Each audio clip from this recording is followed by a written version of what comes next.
Welcome to Rashmi's रसोई। गोकुळाष्टमीसाठी खास आपण काळ्या वाटाण्याची उसळ, आंबोळ्या आणि शेवग्याच्या भाजीचा नैवेद्य ठेवतो। त्यासाठी मी तर काळ्या वाटाण्याची उसळ आणि आंबोळ्यांचा व्हिडिओ ऑलरेडी अपलोड केलाय, पण आज तुमच्यासाठी खास मी शेवग्याची भाजी कशी बनवायची ही रेसिपी दाखवणार आहे। त्यासाठी हा व्हिडिओ तुम्ही शेवटपर्यंत बघा आणि माझ्या चॅनलला लाईक, शेअर आणि सबस्क्राइब करा। गोकुळाष्टमीच्या नैवेद्यासाठी आपण ही शेवग्याच्या पानांची भाजी बनवणार आहोत। त्यासाठी हे बघा, ह्या अशा 2 जुड्या आपण घेतल्यात। ह्या निवडायच्या कशा ते दाखवते। नंतर 2 टेबलस्पून आपण तेल यूज करणार आहोत। अगदी चिमूटभर हिंग, 2 चमचे आलं आणि लसूण बारीक चेचून किंवा क्रश बनवून घेतला तरी चालू शकतो। 2 हिरव्या मिरच्या बारीक चिरून घेतल्यात। एक मोठा कांदा देखील बारीक चिरून घेतला आपण। खवलेलं हे ओलं खोबरं आणि चवीप्रमाणे मीठ यूज करणार आहोत। सर्वात आधी हा शेवग्याचा पाला कसा साफ करायचा ते दाखवते। हे बघा, अगदी इझिली असा आपण खेचला का तो निघतो। असाच आपण पूर्ण हा पाला साफ करून घेणार आहोत भाजीसाठी। हे बघा किती फटाफट निघतो ते। पूर्ण ही भाजी आपण साफ करून घेतली आहे। फक्त एक तुम्हाला सांगते, ही भाजी साफ करताना ना ह्याची ही देठ असतात ना लहान लहान, ही व्यवस्थित काढून घ्यायची आहेत, कारण का त्याला थोडासा कडवटपणा असतो।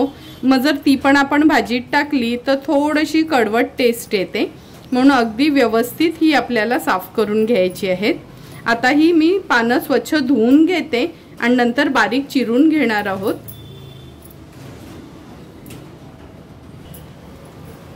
भाजी ही अशी स्वच्छ मी 2 ते 3 पाण्यात धुतली आणि अशा या टोपलीत ठेवली, म्हणजे जे पण एक्स्ट्राचं पाणी असेल ते निघून जाईल। आता ही भाजी आपल्याला एकदम बारीक चिरून घ्यायची आहे, म्हणजे जेवढी बारीक तुम्हाला चिरता येईल तेवढी चिरायची, म्हणजे टेस्टला खूप छान लागते। आणि जर खूप कवळी असेल तर काही जण ती अख्खीच अशी वापरतात, तशी पण चालू शकते, पण थोडी लहान मोठी पानं आहेत म्हणून मी अगदी बारीक चिरून घेते ही।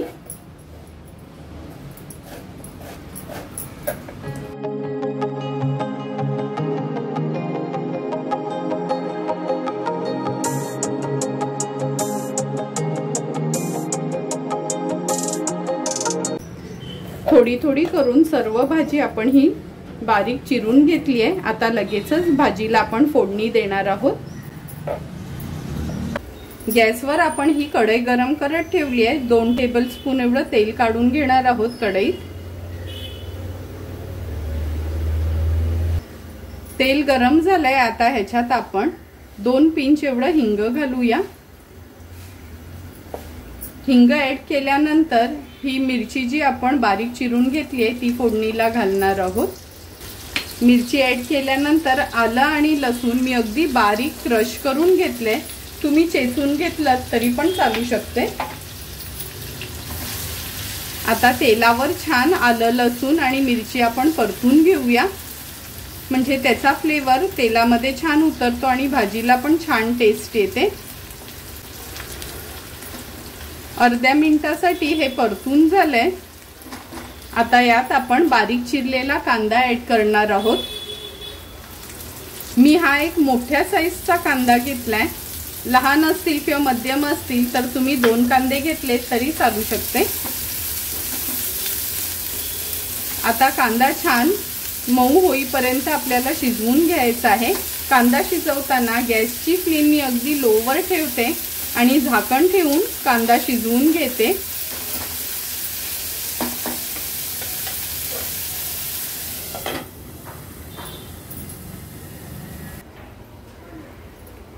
एक 2 मिनिटं झालेत आपण झाकण ठेवलेलं आणि हा कांदा शिजत ठेवलेला। आता थोडासा मिक्स करून घेऊया। तुम्हाला सर्वांनाच माहिती आहे, झाकण ठेवलं का लगेचच कांदा शिजला जातो आणि जास्त तेलाची पण मग आपल्याला गरज लागत नाही। आता कांदा हा छान शिजला गेलाय। ह्याच्यात मी बारीक चिरलेली ही भाजी ऍड करते।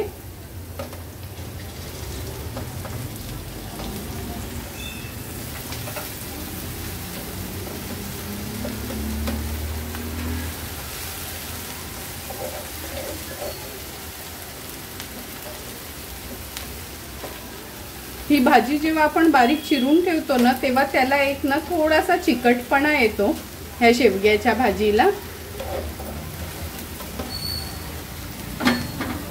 आता ही भाजी आपण परतून घेणार आहोत।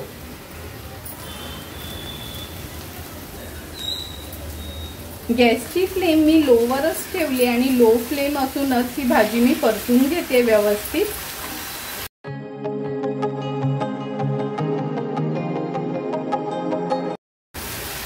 हे बघा भाजी परतल्याबरोबरच तुम्हाला दिसेल थोडं एक चिकटपणा आला।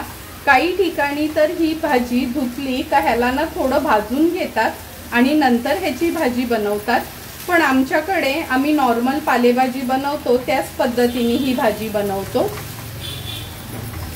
आणि मगाशी मी तुम्हाला सर्व इन्ग्रेडियंट्स दाखवले, त्याच्यापैकी मी एक इन्ग्रेडियंट्स मुद्दामच दाखवला नव्हता।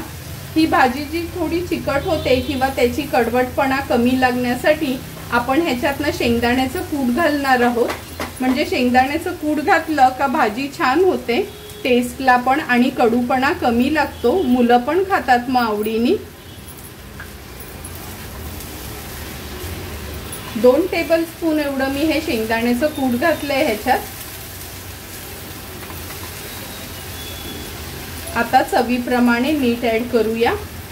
तुम्हाला आवडत असेल तर तुम्ही हळद घातली तरी चालू शकते, पण नॉर्मली मी ह्या भाजीमध्ये हळद नाही ऍड करत।